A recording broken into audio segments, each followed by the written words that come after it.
I recently talked about how in the first Madagascar film, the physical oceanography of reality makes it impossible. Now, I'm talking about the second film.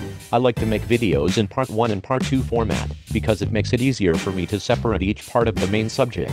Anyways, moving on. If they even made it to Madagascar in the first place, then I'll guarantee that they never had made it to Europe in the third movie. In Madagascar 2 we see Mount Kilimanjaro. That can mean that the penguins either crash-landed in Tanzania or Kenya to get a view of the mountain like that. That's pretty far. It's doubtful that slingshotting a plane into a jungle and then lifting it in the way that they did would work. They'd have crashed. Once again, the preposterous penguins disturbed graves, natural habitats, and animals. If, and I mean if, they could have ever possibly made it to Mount Kilimanjaro, then they could not have ever snorkeled to Monte Carlo in Madagascar 3. How are 4 animals expected to run through jungles, deserts, and grasslands to the Mediterranean Sea, where they swim through it with snorkels? Obviously, this was an obvious plot hole in the movie. DreamWorks, your logic errors are in full swing right here.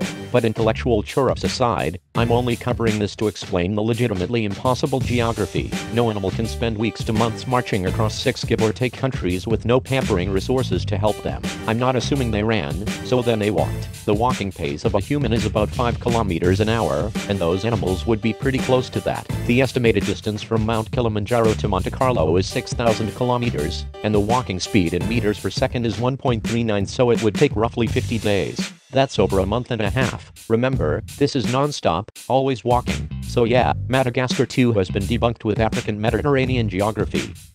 Please like, comment and subscribe.